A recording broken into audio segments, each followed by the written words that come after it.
What do you think is the key to achieving our goals, our success? Some people suggest things like hard work, focus, persistence.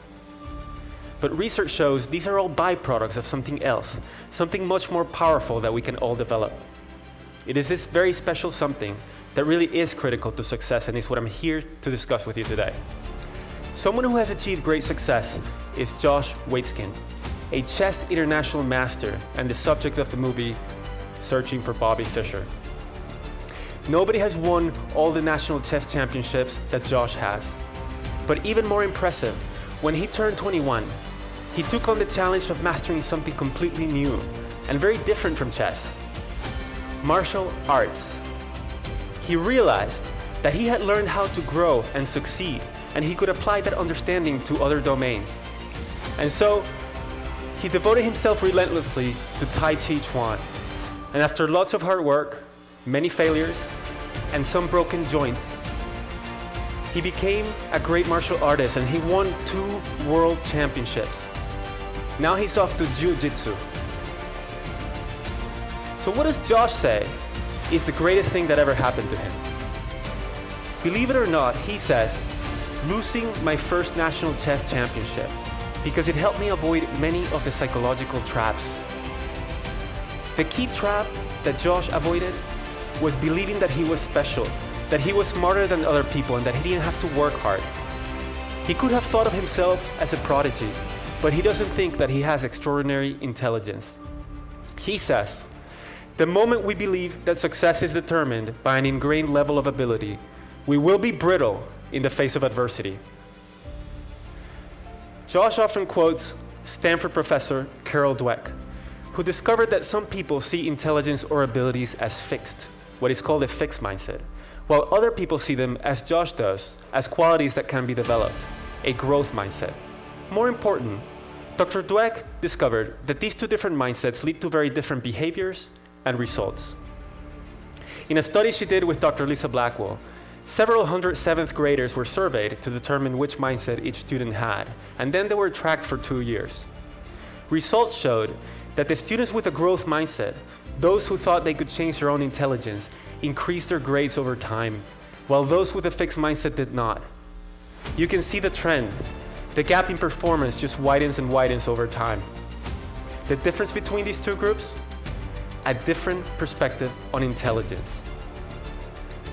Other studies have shown similar effects for our mindset about other abilities, like problem solving, playing sports, managing people, or anything else you'd like. Dancing la Macarena. The key to success is not simply effort or focus or resilience, but it is the growth mindset that creates them. The mindset itself is critical. Research shows that when we directly try to build grit or persistence, it is not nearly as effective as addressing the mindset that underlies them. How many of us think of ourselves as not math people, or creative, or sociable, or athletic? Or conversely, that we're naturals? If we're to fulfill our potential, we have to start thinking differently. We have to realize that we're not chained to our current capabilities. Neuroscience shows that the brain is very malleable, and we can change our own ability to think and to perform. In fact, many of the most accomplished people of our era were thought of by experts to have no future. People like Charles Darwin, Lucille Ball, Marcel Proust, and many others. But they, along with all great achievers, from Mozart to Einstein, built their abilities. But the key insight that I would like you to walk away with today is that when we realize that we can change our own abilities, when we have a growth mindset, we bring our game to new levels. So how does a growth mindset do that? It turns out that there are physiological manifestations to mindset. Brain scans show that for people with a fixed mindset, the brain becomes most active when receiving information about how the person performed, such as a grade or a score. But for people with a growth mindset, the brain becomes most active when receiving information about what they could do better next time. In other words, people with a fixed mindset worry the most about how they're judged, while those with a growth mindset focus the most on learning. There are other consequences of mindset. People with a fixed mindset see effort as a bad thing, something that only people with low capabilities need, while those with a growth mindset see effort as what makes us smart, as the way to grow. And when they hit a setback or failure, people with a fixed mindset tend to conclude that they're incapable. So to protect their ego, they lose interest or withdraw. We observe that as lack of motivation, but behind it is a fixed mindset. Whereas people with a growth mindset understand that setbacks are part of growth. So when they hit one, they find a way around it, like Josh Waitzkin did when he lost in chess or in martial arts. Research clearly shows these effects of mindset. In one study that Dr. Dweck did with Dr. Claudia Mueller, they had children do a set of puzzles. And then they praised the kids. To some of the kids they said, "Wow, that's a really good score. You must be smart at this." That's fixed mindset praise because it portrays intelligence or abilities as a fixed quality. To other kids they said, "Wow, that's a really good score. You must have tried really hard." That's growth mindset praise because it focuses on the process. Then they asked the kids, "Okay, what kind of puzzle would you like to do next? An easy one or a hard one?" The majority of the kids who received the fixed mindset praise chose to do the easy puzzle, while the great majority of those who received the growth mindset praise chose to challenge themselves.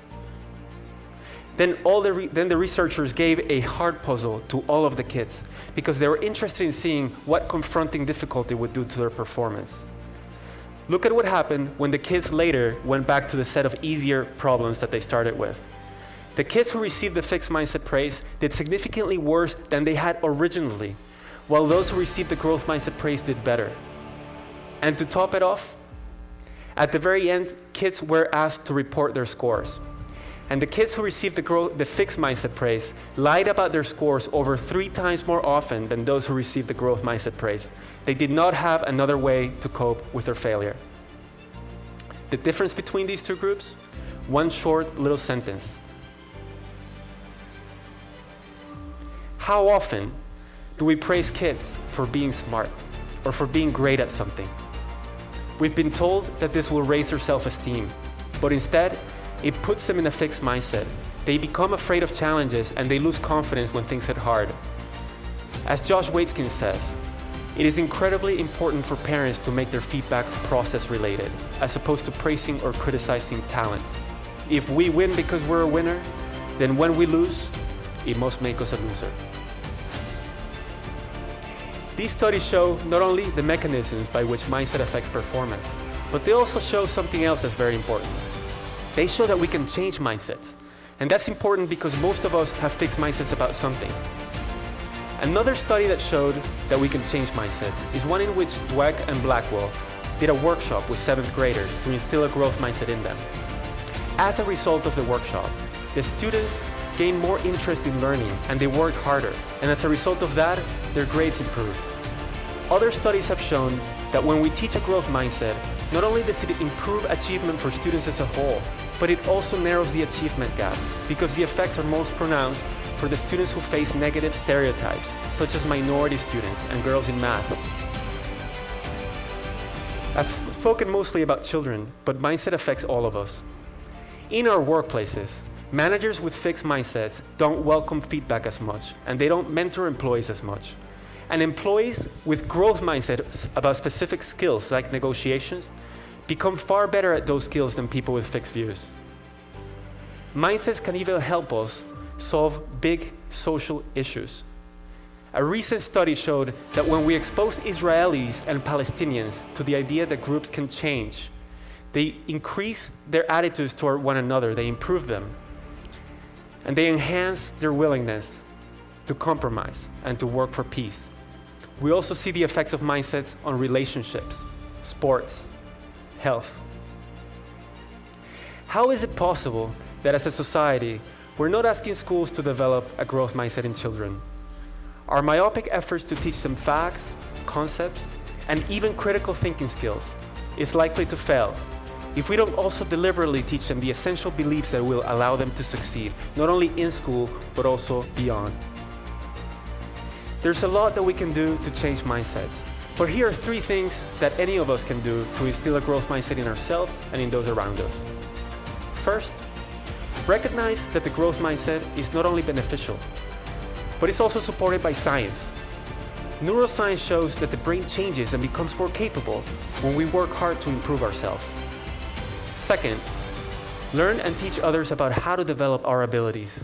Learn about deliberate practice and what makes for effective effort. When we understand how to develop our abilities, we strengthen our conviction that we're in charge of them. And third, listen for your fixed mindset voice. And when you hear it, talk back with a growth mindset voice. If you hear, I can't do it, add, yet. My request to you today is that you share this knowledge about the growth mindset with your family, friends, and schools, so that all of us can go and fulfill our potential. Thank you.